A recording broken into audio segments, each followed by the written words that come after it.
Good evening and welcome. I will scheduling a little bit later.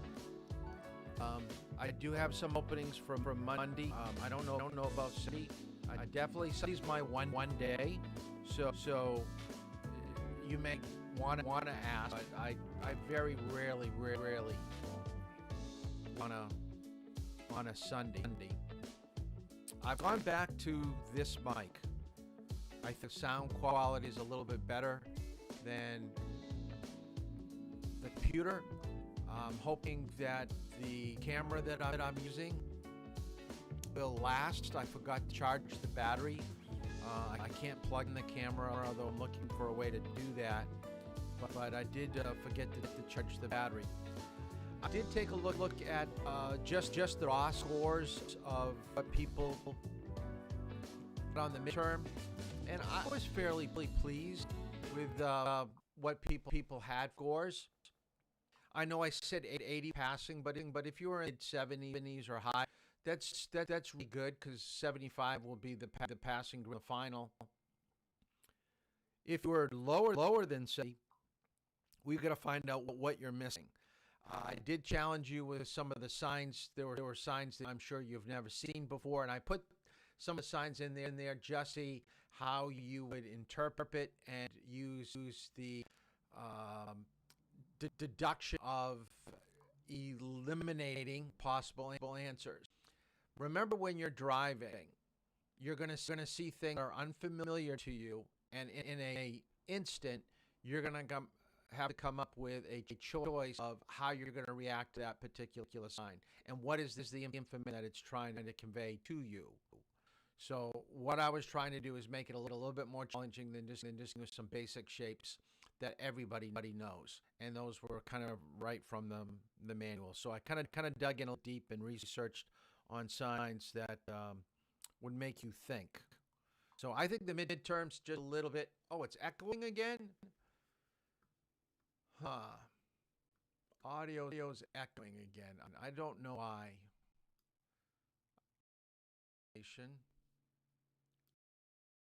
Let's see if that works again. It just might. If you're on a PC, that may be the problem. So let me know if it's echoing and you're on a PC. And then if you're on a Mac program like a iPhone or an iMac computer, let's see if it works. So the audio is glitching.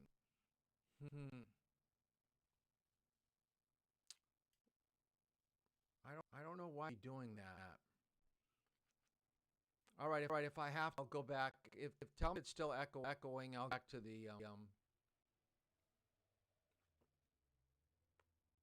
Okay, it's a mobile. Is it a mobile iPhone? Is it an iPhone or is it an Android PC? PC. Okay, as in the audio or watching as in the video. Okay, I'll go to a microphone phone.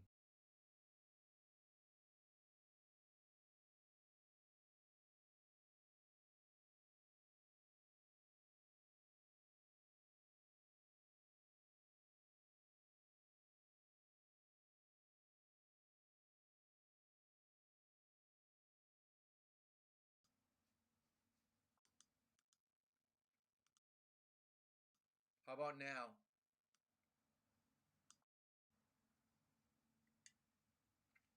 All right, we'll try it with the built-in microphone. Well, I think I didn't have a microphone on, so I switched over. Can everybody hear me now?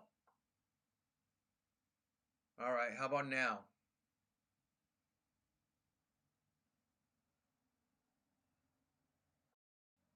Okay, we're good now. All right. Okay. All right. We'll go with the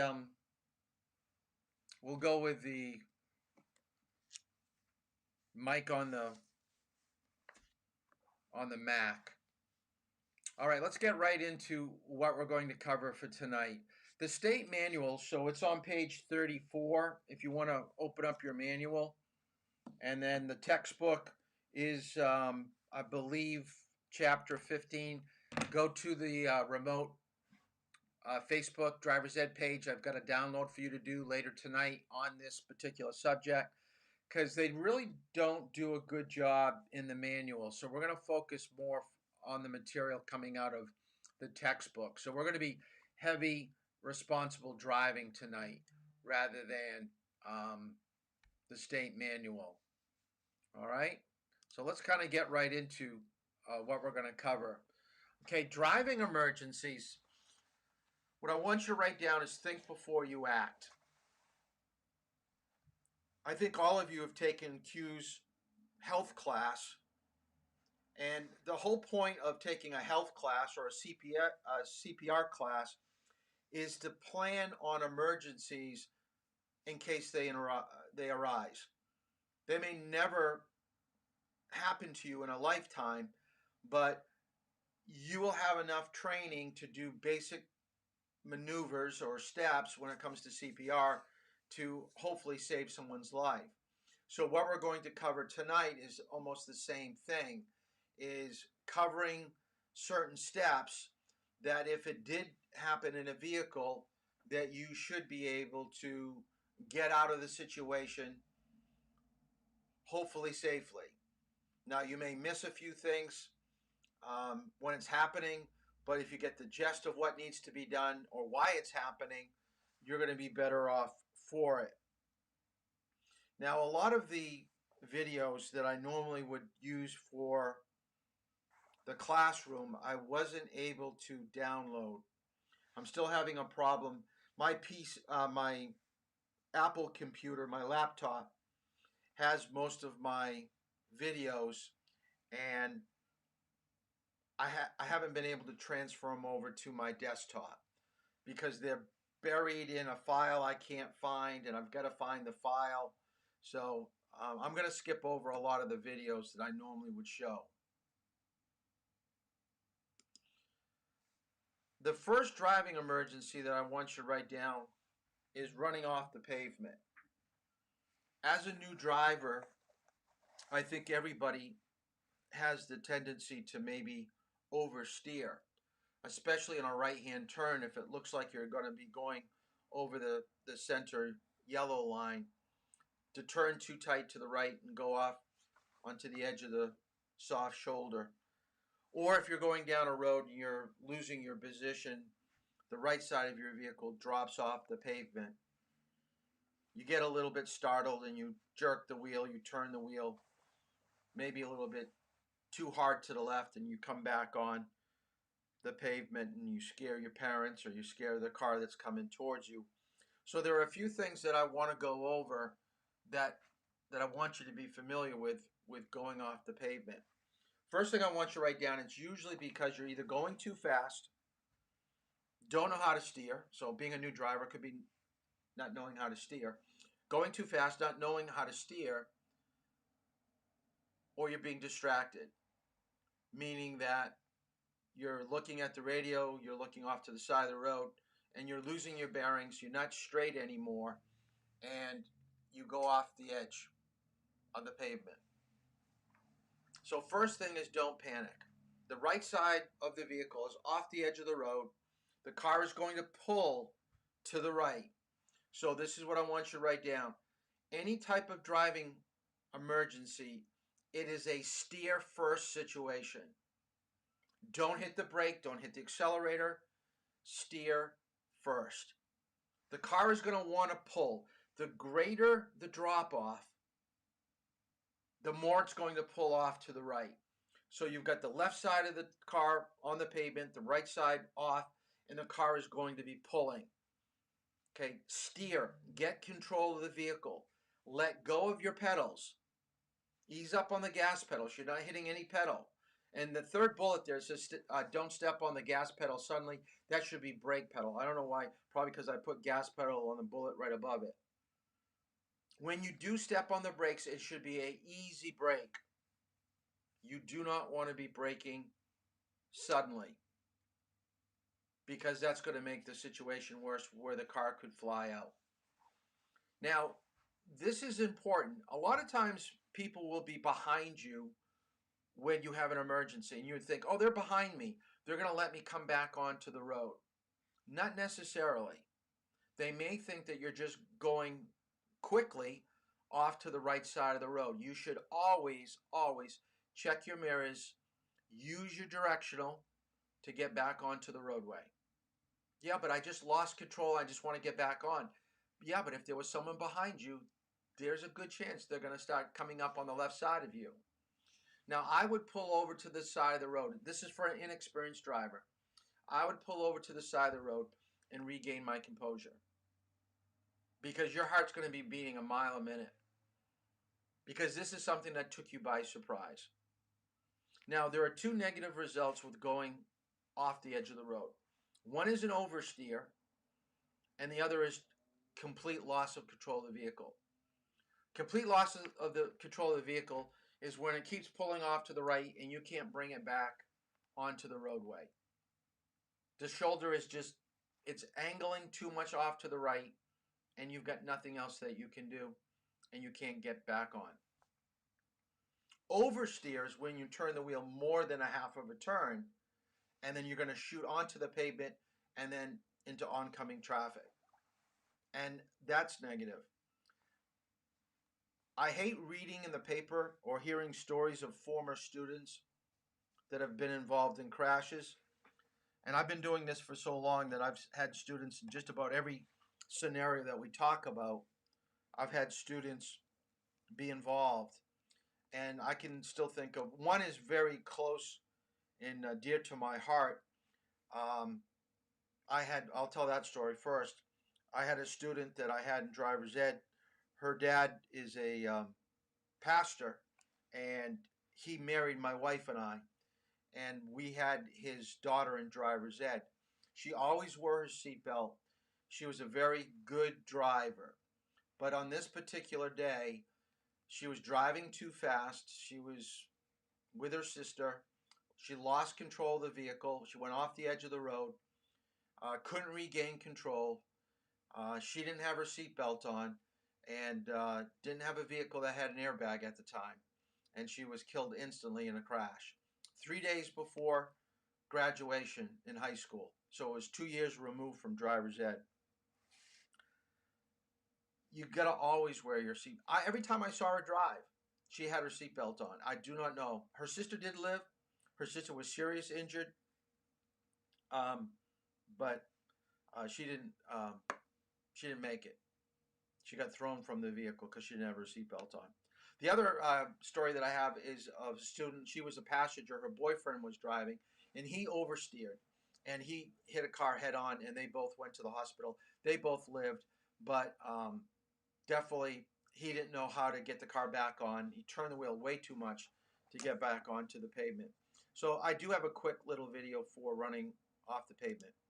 Drifting onto the gravel shoulder of a highway can lead to a serious collision. The uneven traction could cause you to lose control of your vehicle and send you into the ditch.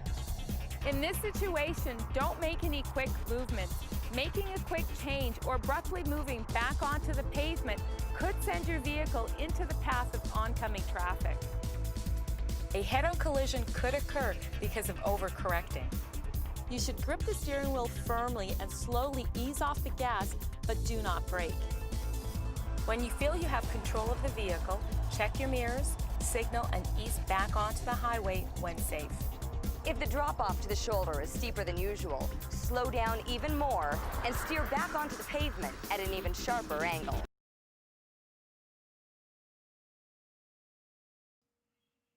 So running off the pavement is going to happen probably more than any other type of driving emergency that we have.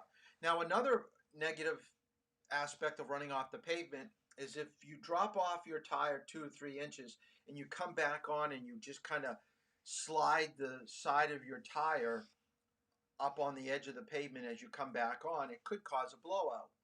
So a blowout is sudden loss of control of the vehicle. Now, this is what I want you to write down in your notes. This is going to come up on the final. I'll guarantee it. The vehicle will always pull to the side of the front tire that's blown. So if you have a front right tire blow, it's going to pull you to the right, left to the left. So of the two tires in the front, which one do you think would be the most serious blowout? The right tire or the left tire? If you're dealing with oncoming traffic, it would be definitely the left tire. So make a little note. A left tire blowout is always a little bit more dangerous because it's pulling you into oncoming traffic. Now, right could be pretty serious if you're on a multi-lane highway because it's going to pull you into another lane. Now, it doesn't matter which tire in the back is blown out. It's going to be a fishtail. And what is a fishtail? If you know what a fishtail is the back of the tire sways in one direction, and then it sways in the opposite direction. Now, in your notes, the faster your speed, the greater the fishtail. In the wintertime, if your back end starts to slide, it's always going to be a steering problem, so you're trying to steer first. Notice the third bullet here is hold the steering wheel tightly. Whenever it says steer straight, what they're basically saying is go forward, stay in your lane. Don't think of linear straight. Think of keeping in your lane.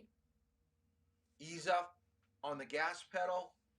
Brake only when you have control of the vehicle at a slower speed. Now, the last bullet, pull over to the side of the road with your directionals because now you're going to have to change a tire. Now, we're going to talk about changing a tire in just a moment, but I want to show you about, let's take a look at what a blowout. Okay, common causes. I want you to write down low tire pressure, cuts or bulges, debris in the road, so that would be metal, glass, nails. Potholes could actually cause a blowout, depending on how deep the pothole is and how hard you hit it. The tire could blow. The last blowout we had in the driver's ed vehicle was because we hit a pothole. It wasn't because we hit something. And people will ask, what happens in the driver's ed car if we get a flat tire? Well, we're going to change it. Okay, that's what you normally would have to do. Okay, it is a good thing to know how to do is how to change a tire. And we're going to talk about that in just a moment. Tire pressure. Geez, I got to get all these videos. Missing so many. Okay, let's talk about tire pressure. Okay, you should always check your tire pressure. They say about every month. And your tires do lose air. So roughly about 1 pound per square inch is going to leave your tire. And especially in colder temperatures. So for every 10 degrees it drops, you're going to probably lose 1 psi. There are monitoring sensors on tires now that you can actually look inside the vehicle while it's moving to see what your tire pressure is, but it's not as accurate as a tire gauge. So pick up a gauge at an auto parts store, and just like on a bike, you're just going to take off the cap, put the gauge on, get a reading of what it is. Most gas stations will give you air, although it will cost you money. I would recommend, or hopefully your parents have an air compressor at home. I have one here at the house. That's how I do my tire pressure. I check it here and I fill up if I need it. But there have been times that I've noticed on the driver's ed vehicle, it looks like we were getting a little bit low, and we had to go to a gas station, and I think it's around 50 cents. Who would ever think that you'd have to pay money for air? My grandfather that had a car dealership would be rolling over in his grave if I told him that air was going to cost money. We know how to check our tire pressure. We know that on the side of the door jamb, the door frame, we can see what the PSI was recommended for our vehicle, or we can check our owner's manual. So you should keep your tires, and basically your tires are one of the most important things on your vehicle. Besides oil and gas, tires rank right up there. Those are the holy three, okay, of automobile driving: oil, gas, and tires. If you're always on top of those three things, your driving experience is going to be so much more enjoyable, so much safer. So always have a good idea of what type of gas to put in your vehicle. And we haven't talked about that yet, how to fill up. It's important to know what type of gas to put in your vehicle. Oil, we're going to talk more about that too at the last week of class. Here's an example of a tire that's totally worn on one side. So it looks like the tire was probably underinflated and they drove it very harshly with turns.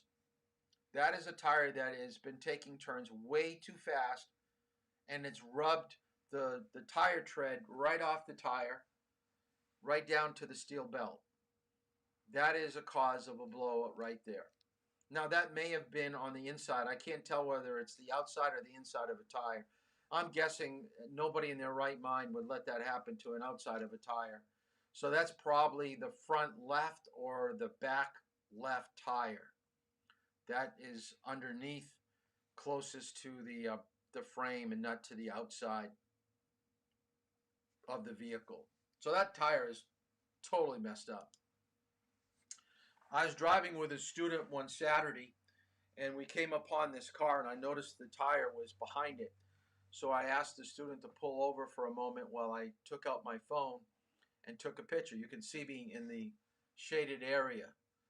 I thought it was such a peculiar thing that a car would actually lose the rubber off the rim of the vehicle. You've got to remember that just like a bicycle tire, your car tire is being adhered to a rim. There's a little bead of glue that helps keep the tire to the rim. So once you get a flat tire and you start riding on that flat tire, it's going to heat up and break down that adhesion, that glue, and it's going to pull the rubber part of your tire off the rim. And the longer that you drive on it, the more you're going to be driving on the metal part of your rim. Now, when you get a flat tire, we know there are two things you can do. One, you can get it plugged. Plug means is that if it's a nail or if it's a minor problem with the tire, they can actually fix the tire, repair the tire. Although a lot of tire warehouses are refusing to do that for liability reasons.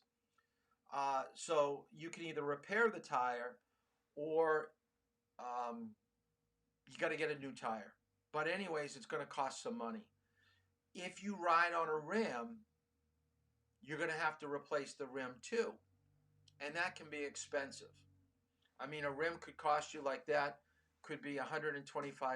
On some SUVs and trucks, it could be $250. The same thing with tires. Whatever you're paying for the rim, you're going to be paying at least that much for the tire, if not more. So you're looking at $200-300 on the low-end tires and rims, and over $500 on other vehicles that have bigger tires, bigger rims. So let's take a look at changing a tire. All right.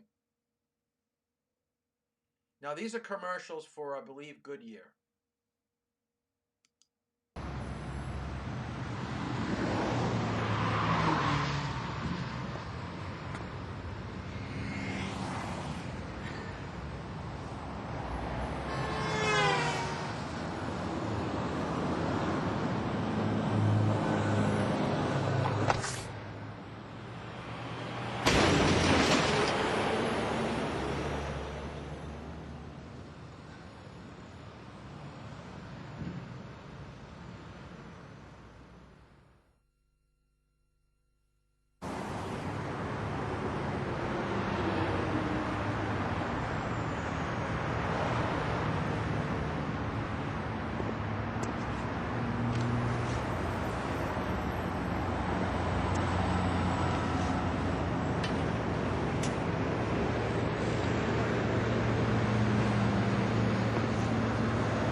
hopefully you got a little laugh out of those three scenarios about changing a tire. So let's take it, like I said, it was a commercial, so they were looking at humor. But within the humor, there is a lot of truth. There's a lot of facts to that humor, and that's what makes it so funny. The first one with the woman changing a tire. If you're working that hard to take your tire off, you're probably doing something wrong.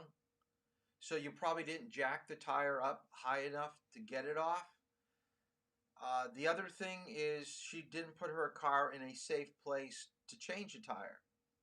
Now I know you got a flat tire and you need to get off to the side of the road. You can't go too long or else, as we said, you're going to run the tire right off the rim. But you don't want to put yourself in harm's way. So doing it on an overpass like that probably wasn't her best case scenario. The second video was a guy that was extremely anal with his changing the tire, of making sure that everything is just perfect. You can never be so into what you're doing that you're not aware of where you're walking. Okay, and he too put himself in a situation, even though he had cones and triangles and everything else, probably not the best place to change a tire. And then the last one was a guy that lost one of the lug nuts and decided he would just crawl underneath the vehicle to get the lug nut. So two things here is, one, never put your body underneath a car that's been jacked up. The second thing is never extend your legs out over the white edge line. Notice it was an older person in a pickup truck. You got to remember that there are a lot of people driving on the roadway that don't have good depth perception, which means that they have no idea of where the right side of the vehicle is. They're riding down the road on the white line. They have no idea that they're not centered in their lane. If you're kneeling, or in his case laying down and trying to recover that lug nut, you're putting yourself in harm's way. You don't want to do that. So that's not a very good thing about changing a tire. So let's kind of take a look at the steps. So the first thing I want you to write down, and this is not in the manual, I am really surprised that the manual has taken out so many different things that you should know how to do. I want you to put a star next to this. There is not a student that's in my program right now, none of you, should not leave this program without knowing how to change a tire. I want you to write this down. I want you to commit it to memory, because I will guarantee at some time in your lifetime, when you're driving, you're going to have a flat tire. And if you don't have AAA, you're going to have to do it yourself. And there's no reason why you can't. I don't care if you're 6'5" or if you're 5'2". It doesn't matter. If you take the right steps and follow directions, especially in your owner's manual, okay, you should be able to change a tire. So let's go through some of the different sequences that you should know. First thing, as I've been harping on all night, look for a safe place to pull over. So I want you to write this down.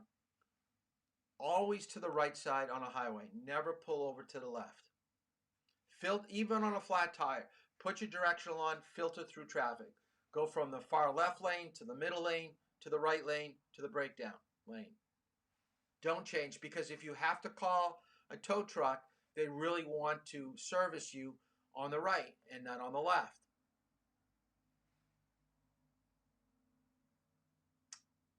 Pull over into a driveway. Pull over to a gas station. Pull over to an off-ramp on a highway, a rest area. All these places are going to put you in a safer area to change your tire. And always look for something that's going to give you the jack, something that's going to be secure that you can jack your car up on. If you try to jack your car up on the soft shoulder, it's just not going to work. Now, get everybody out of the vehicle. No one is allowed in the vehicle. I don't care if it's raining, snowing. Everybody has to get out of the car if you're going to change the tire. Now, there are 3 places where people have been noted to stand when they change a tire. To the front of the car, where the front of the hood is, right to the side of the car, or back behind the car near the trunk. Never, write this down, never have passengers go to the front or side of the vehicle. Always have your passengers go to the rear. And the reason being, if anybody ever hits your vehicle, all the broken glass and debris is going to be pushed off to the side or to the front of the car. And the other thing that a passenger can do for you is that if you're just around a corner or over a hill, they could, if you don't have cones or triangles, they can help warn people that you've broken down, and they can help you. So if you do have warning devices like flares, triangles, emergency lights, please utilize them at a distance of around 200 feet. So kind of walk back, and you can do the, each step, large step that you take is roughly 3 feet. So kind of count it off, because the 200 feet is really enough distance for people to leave their lane, to get over to the center of the road, to get away from where you're at. If they've got to make an evasive maneuver to get around you, it could throw them into a skid, and it could just be a major, major problem. Parking brake should be used, and when they talk about trigging the wheel, what they're talking about, especially in a manual transmission vehicle, your car could come out of gear. This means take a large rock or a large piece of wood, something opposite the tire that you're changing. It's like a chuck. If you ever see a delivery truck, they throw something underneath the tires so it prevents it from rolling. Take off the wheel cover, loosen each lug nut, and remember, lefty loosey, righty tighty. So I've had some students try to change a tire, and all they were doing is tightening the lug, the bolt a little bit tighter. They were doing it in the wrong direction. The lug nut, they were going in the opposite direction. Lefty loosey, righty tighty. Put the jack on firm ground, because you want to be on pavement. You don't want to be on dirt.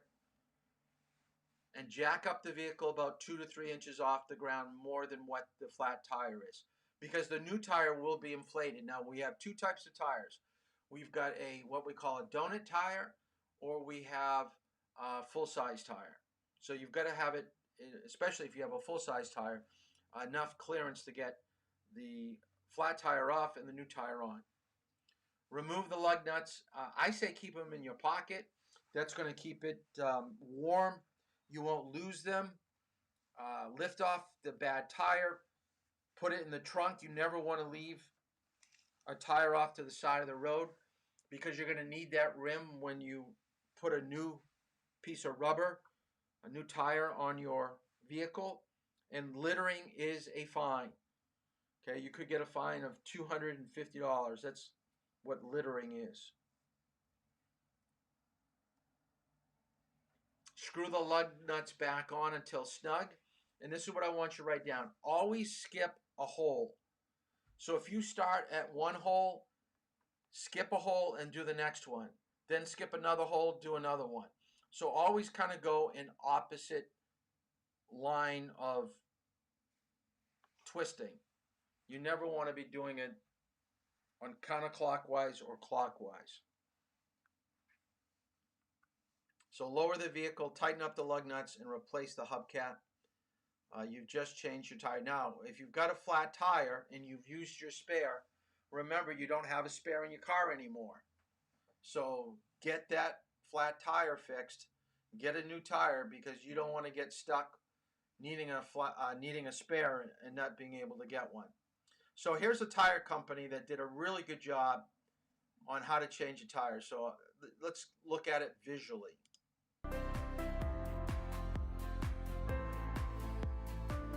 Make sure your vehicle is parked in a safe location. A low-traffic parking lot or large paved pullout well off any busy street or road is ideal.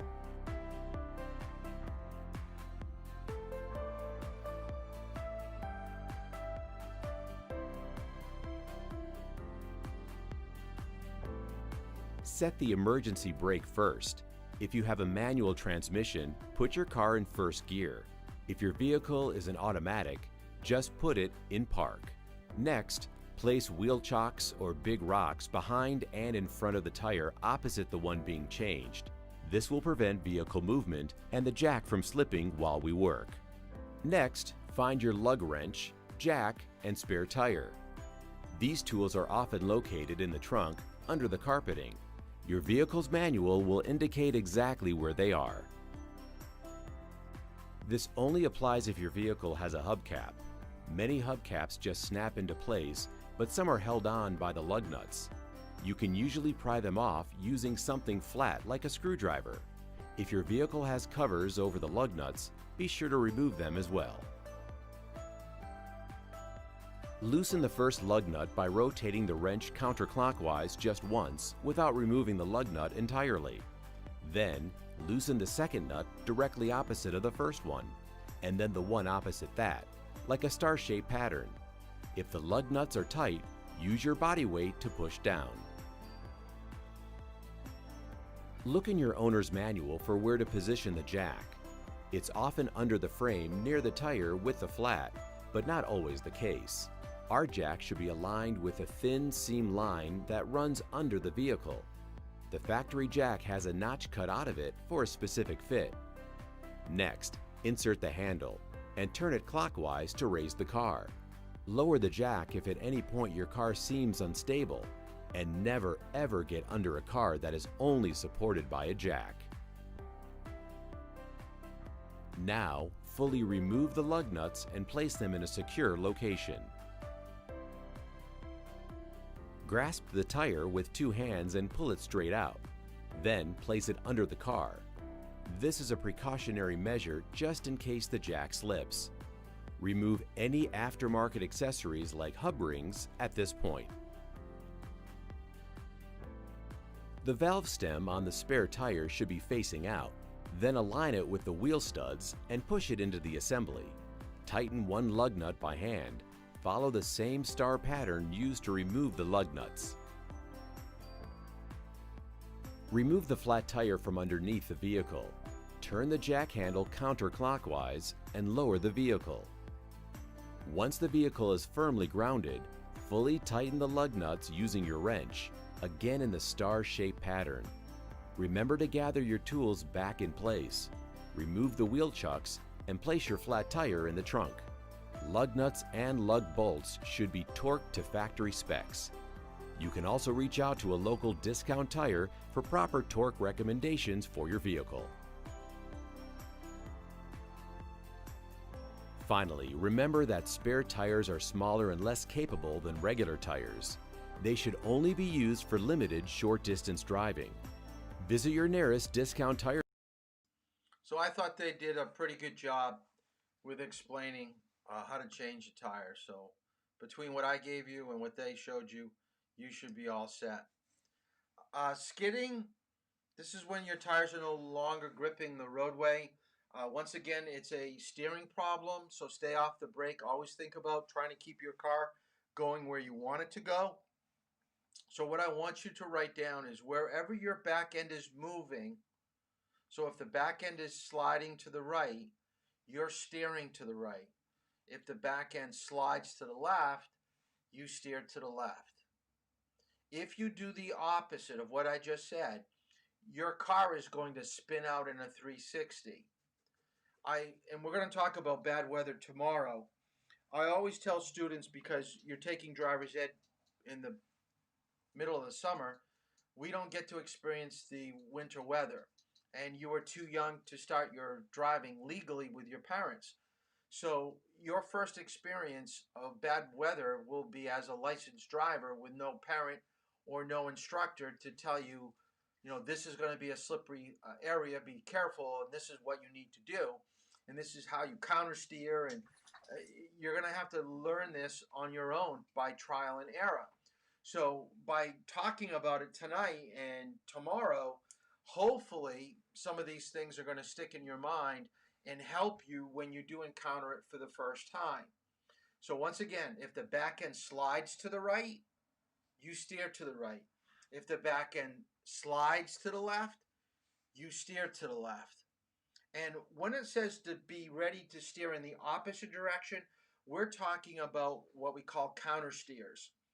Your first skid will always be at its widest angle.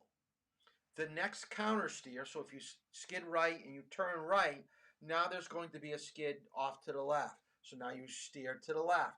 And each angle is going to get a little bit less and less until you're finally in your lane with total control of your vehicle. If at any point you give too much gas or acceleration, or you turn the wheel more than you should, you're going to make the situation worse. So it's staying within those angles of the car that's sliding out. Okay, that's going to help you regain control of your vehicle. And I don't have the skidding video. Flooded engine, I'm not going to even go over. They talk about it in responsible driving, so there's going to probably be a question on it. I just want to let you know that older vehicles that are like considered antiques don't have fuel injectors, so this is a technique where you would push down on the gas pedal before you start the car. What you're trying to do is introduce gasoline into the cylinders, so when you turn the ignition and the spark plugs create a spark in the piston, that it ignites the gases and you combust and start the car.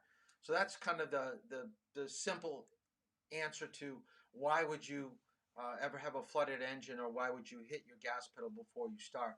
It's on older cars. But newer cars now have what we call fuel injectors, which means the minute you put your key in the car and begin to turn it, a small spray of gas goes right into the cylinder, so you don't have to do anything with the gas pedal.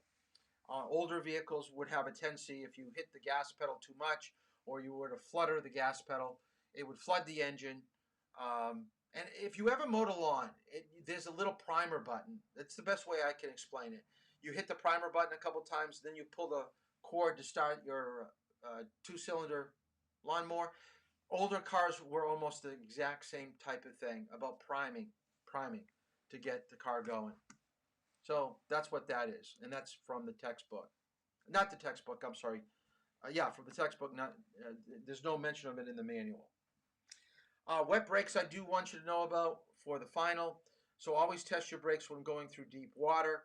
The technique that we call drying the brakes is where you're applying light pressure on the brake pedal with your left foot while you're accelerating with your right foot. Okay, you may hear some sounds, or the brakes may feel a little bit spongy, so this is a good gauge that something's not quite right when you went through a large puddle. So remember, when you go through water, through a puddle, water will work its way into where the brake pads are and the brake cylinder, and this is where you may not get great adhesion to the brake pad. So what you're trying to do is to heat up that surface by applying your brake and accelerating at the same time. So that's called drying your brakes.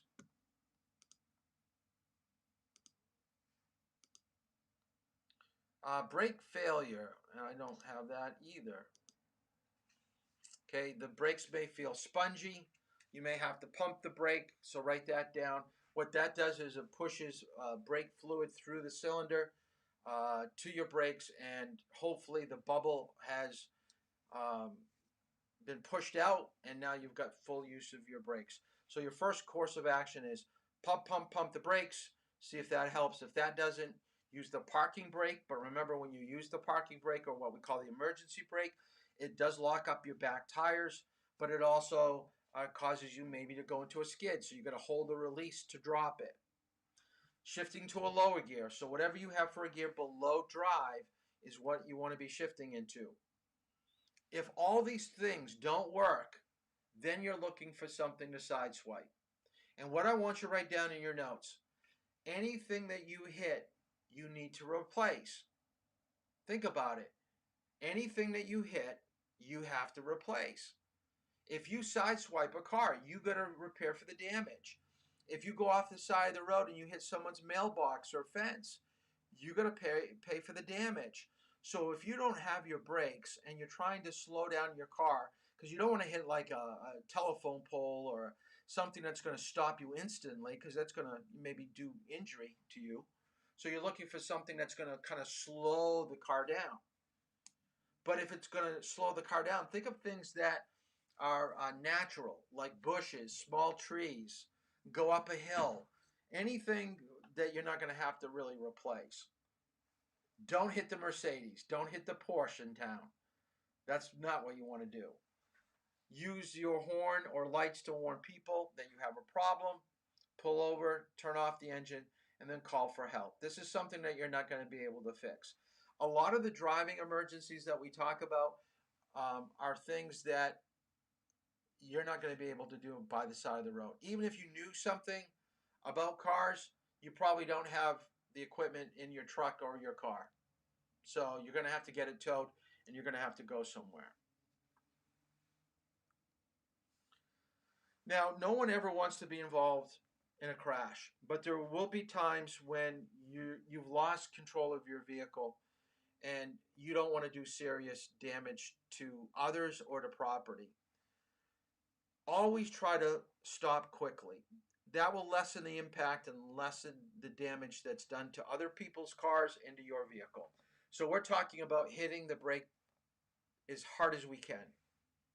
I think I told you, remember, you cannot break the brake. So hit the brakes as hard as you can. Some situations where it looks like you're going to get hit, you have to go to the shoulder. Go to the breakdown lane. Try not to go to the left. Now, do I say never go left? Probably not. There are situations where it's going to make sense for you to go to the left, especially if someone's maybe a distracted driver. We've already talked about side swiping. This will reduce the impact, the chance of injury. Speeding up quickly. That will get you past where someone's going to hit you.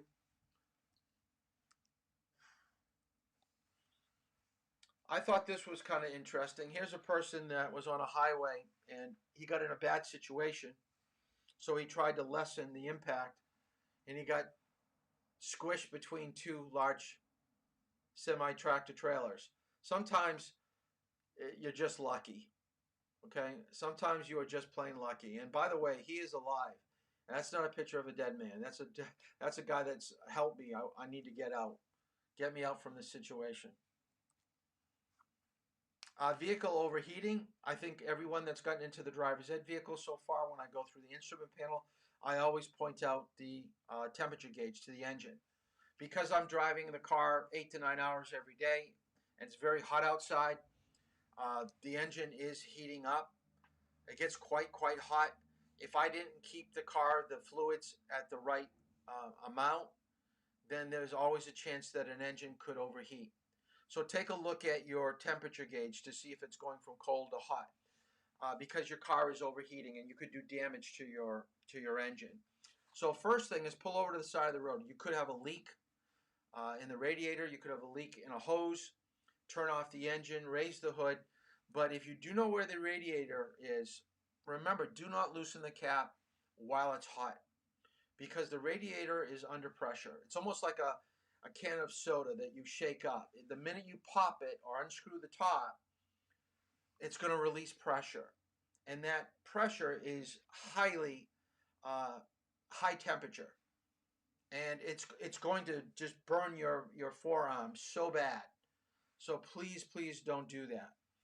If you do get the cap open and you think, I'm just going to put some antifreeze or some water into my radiator to cool the engine down, anything cold going into a warm engine, anything that's metal, will warp it, will crack your engine block. So please don't do that. Call for help. Call for help. And at the end, I'm going to talk about AAA. If your vehicle plunges in the water, why would that happen? Well, you've gone off the edge of the road. Most people think it's leaving a bridge. You're on a bridge and all of a sudden you have a crash and your car flips over, the guardrail goes into the water. That's rare. It's more into like rivers and bogs, side roads more than main roads. And actually, in New England, one of the main causes of going into water is cars that have been driven on ice, like for ice fishing or ice racing, or just to go out on the ice. I don't know if any of you have ever driven a vehicle out on the ice, but when I was in high school, and I live in Rochester, I used to take my car out on the ice almost every weekend. We used to have fires, and we used to just get 4 or 5 cars and have a fire out on a lake.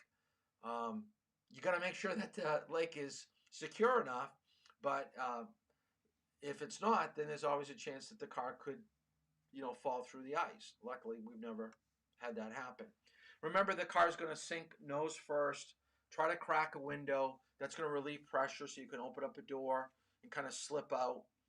The back of your vehicle, because it's usually going to dip down into the lake, go to the back of the vehicle where there's an air pocket, get a couple good breaths, and then try to get out of the vehicle to go to the surface.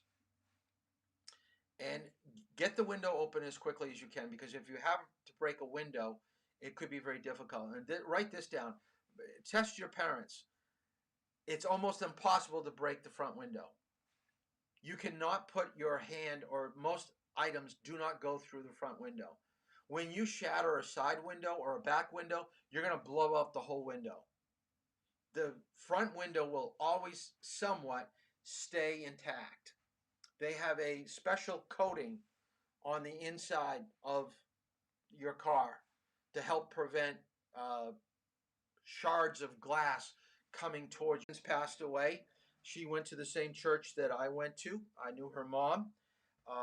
She was out on a lake with her dad, and they were in a vehicle, and she was 11 years old with her twin brother, and she was not able to escape the back of the vehicle when it got submerged.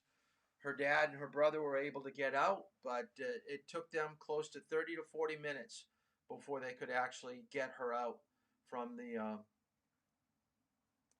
car. And she did have brain damage. She had to spend the rest of her life in a wheelchair. She could not speak. All her communication with everybody was through an alphabet board. And what an alphabet board is where she actually points to the letters to spell out a word. Okay, let me know if there's a problem with the echo. I just got a warning from this company saying that the quality of the video has dropped down. So if at any point you start to lose me, audio or video, just let me know. Headlight failure. Try the turn signal or the emergency lights. Anything to guide you off to the side of the road. All right? Remember, your emergency flashers may give you enough light to get off. It could be a fuse, it could be a bulb, but headlight failure is a serious thing at night. Stuck gas pedal. Okay, why would that happen? Maybe debris got caught behind the gas pedal.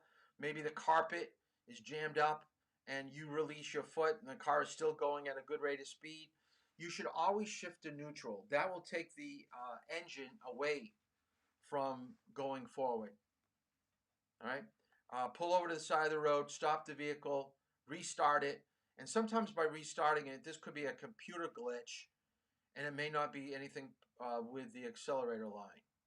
All right, depending on the type of car that you have. So here's a stuck gas pedal.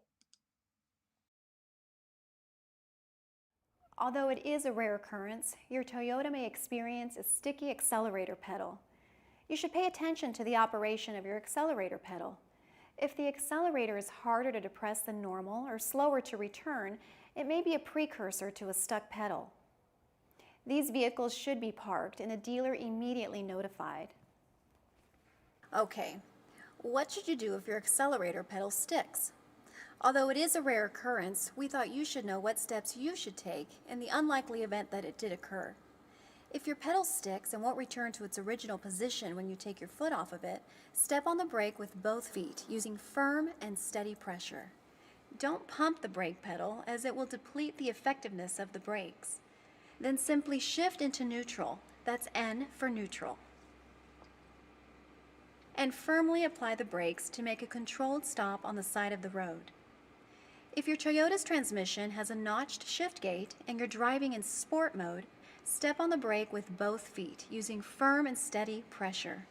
Simply nudge the shifter to the right into drive, D, then forward into neutral, N, and firmly apply the brakes to make a controlled stop on the side of the road in a safe area and shut off the engine.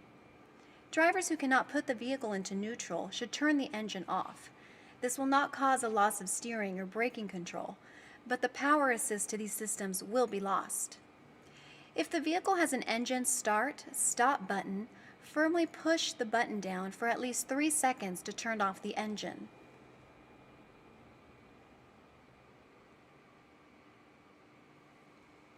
Do not tap the start-stop button. If the vehicle has a conventional key ignition, turn the key to the accessory position, or ACC, to turn off the engine. But do not remove the key from the ignition, as this will lock the steering wheel. If you experience any issues with your accelerator pedal, please contact your dealer without delay. If you are not experiencing any issues with your pedal, Toyota is confident that your vehicle is safe to drive. Thank you. So a stuck gas pedal doesn't happen that often, but Toyota did have a major problem a couple years ago. So that's why they gave that public service announcement. Power steering failure, just like with brakes, it's usually to do with your brake power steering fluid. So even if you have a problem, you're always going to have steering if you have power steering, even if it fails. But it's going to be very difficult to turn the wheel at lower speeds. The faster that you are driving, the easier it is to make turns. All right. Now, when it says restart the vehicle, because cars now are so tied up to computers that sometimes some of these items are not going to function properly if there's a problem with the computer system. And this is why you've got to go, if you've got a warning light on, you got to go to a dealership or a car repair shop, and they kind of diagnose of what the problem is, because it has something to do that you're getting some faulty messages through the computer system, and that could also affect your driving. My mechanic always told me is that when you get a warning light on, have you noticed any change in the drivability of your vehicle? If you don't notice a change in the drivability, then there's a good chance then it's not a real serious problem. Okay, the hood flies up. The only reason why your hood would fly up is because someone didn't actually push the hood down once they changed the oil or checked the oil. There's a safety latch that will prevent a hood from flying up. But what you're going to have to do is look through the gap in the distance between the bottom of the hood and the instrument panel. So when the hood does come up, there's a little bit of a gap. Let's. I got this from YouTube, so this is, I think, over in the Middle East somewhere, actually.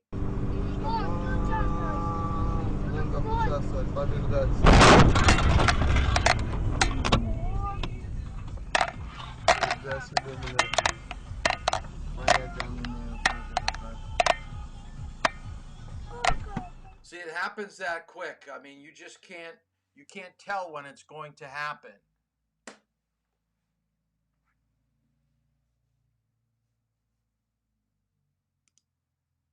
Well, there's the old video. Stopping on railroad tracks, I don't have that. Windshield wiper failure, write this down. Windshield wiper failure, we're talking about not the blades not working, we're talking about the metal arm not working. It's probably a fuse problem. So write down a fuse problem. So if your wipers are no longer going back and forth, then there's a problem with the fuse. But if it is the blade,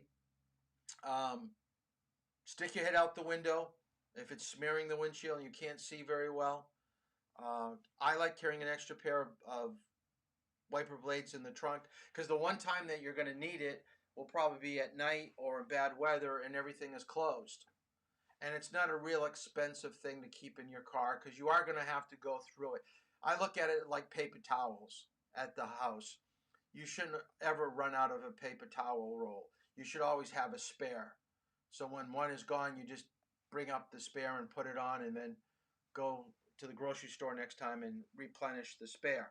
So always keep an extra pair in your trunk. In the wintertime, we'll talk more about this tomorrow, is to always clear off snow and ice from the blade. What happens when your car is disabled? Meaning that it's broken down, you've had a driving emergency, you can't move the vehicle. Try to find a place that you could pull over the side of the road where you can be seen for a distance of at least 200 feet. So never try to park on a hill or a curve. Turn on your emergency lights or parking lights, anything to give people warning that there's a situation with your vehicle. Now remember, parking lights mean that you have the situation under control. Emergency lights means you want and hope that people will pull over to help you. Raise a hood. I'm going to test you on this, so write this down. A white cloth tied to the door handle or attached to somehow to your vehicle is an indicator that you need help. What happens? We say put your emergency lights on. We'll wonder if your battery's gone. You have no battery. Your emergency lights aren't going to work. Either are your parking lights. So a white cloth is an indicator that you need help. Red for winter, because white in the winter is just going to blend in with the snow.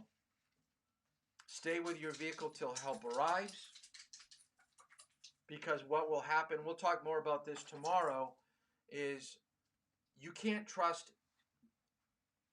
everybody nowadays. There's always going to be people that are out to hurt and harm you. And we're going to talk about what to do when they approach your vehicle. I'll give you a hint. It has something to do with your phone. Reflector should be placed at 200 feet behind or in front of the vehicle to give necessary warning. Jump starting a vehicle. So write this down. Other than knowing how to change your tire, everybody in this class should be able to jump start a car. And what I want you to write down, I'm going to show you a video that I made. I want you to write down that red means positive, black means negative. Whenever you take a look at a battery and you see a black cable, black is negative, red is positive. On your battery, it should be designated with a cap that you take off the terminal top. For be a negative would be a minus sign with a black cap, positive sign with a red cap. And you have to know the sequence of how to put the cable onto the battery. So I'm going to show you the video that I did, and I basically don't talk over it. It's kind of like the parallel parking one.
success.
Okay, a very easy thing to do, as I said at the end, it usually takes about 20 minutes.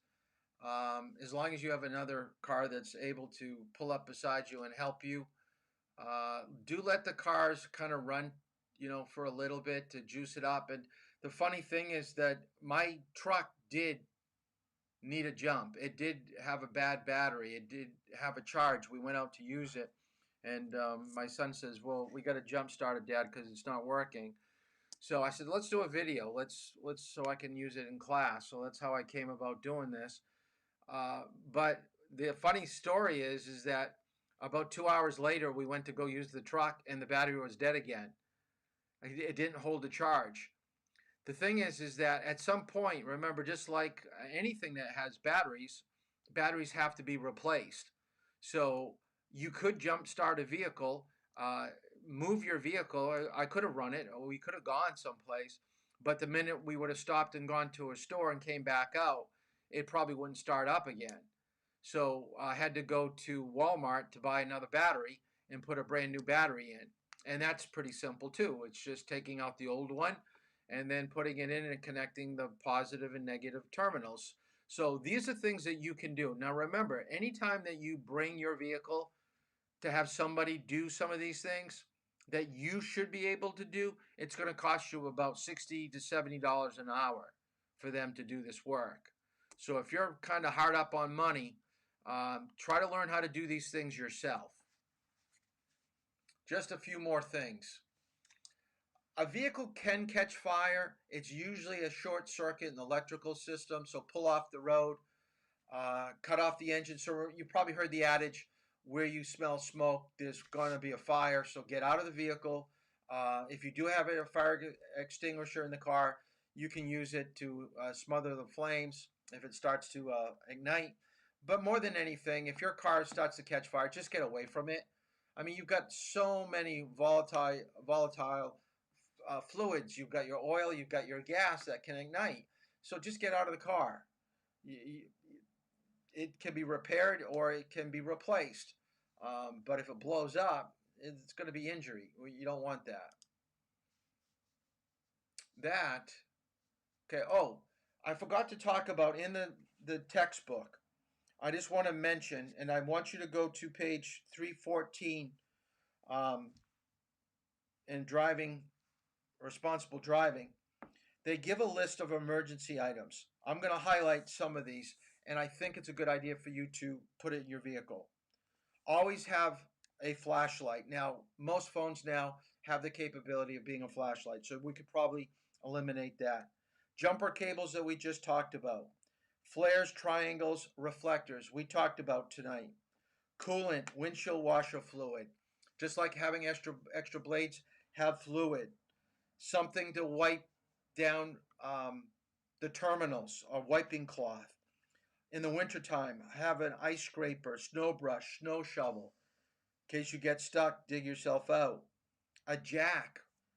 The three things that you need to change a tire: a jack, a lug wrench, and a spare tire. If you're missing any of those three things, you're not changing a tire. Sometimes having some basic tools like a screwdriver, pliers, duct tape, an adjustable wrench can go a long way to helping fix certain items on your vehicle. Just as we saw a vehicle on fire, if you have a fire extinguisher, maybe you can stop it before it gets too bad. A blanket to smother or to keep people warm. Gloves if it's very cold. Drinking water. If you're going to be stranded for a couple hours, okay, you're going to get thirsty. Be careful about keeping food in the back because it does spoil. But maybe a couple granola bars, and every couple of months take them out and eat them, but keep on replenish them. First aid kit, and then a pencil and notebook. So all this is from the textbook. You had it in your reading. I really thought it was a good idea. I should probably put it in the PowerPoint here of things to keep in your vehicle. I know a lot of parents at times will set up at Christmas time and give you a driving emergency kit to put in your vehicle. So I would highly recommend that. We talked about AAA. Let me throw this up on the screen right now. So here's AAA. For a classic membership, it's $52. AAA Plus, which I have, is $81, and then Premier is $109. And if you go to the website, it shows you all the benefits that you're going to have. Because I'm in the car all of the time, I thought that it would probably be to my best interest to do this, and it's bailed me out many, many times. Like being towed, okay? It shows you rental benefits, roadside services, service calls per member. It delivers fuel, lockout. If you ever lock yourself out of your car, they can help get you back in. So I thought this was all beneficial. So AAA is a good thing. Now, I think it's 15. I don't see where I've got it up here. But remember, I told you that I put on the Facebook page a worksheet that I want you to do with what we covered tonight. So go to that, do that for the rest of tonight, the last 15 minutes. Your homework is chapter 13 for tomorrow in responsible driving, and read section 3 in the state manual on hazard conditions. And I don't know if we'll get through all of it tomorrow. And then next week, we're going to be getting into alcohol and drugs on Monday and Tuesday. So we got a lot to cover. We're on the last half. Don't be discouraged if you didn't do well on the midterm. I find it to be a little bit more difficult than the final because of the signs. Some of you still have to make payments, so if you're scheduled to drive the next couple days, please bring a check, okay? Because you're starting your driving, you should pay for the rest of the program. That is it for tonight. I apologize for the microphone. I like my mic, okay? I really want to use it. I think the quality is a lot better. But I'll take a look this weekend and see if I can troubleshoot what the problem is. So, see you tomorrow, 8 o'clock. Any questions, make sure you text me. Have a good night.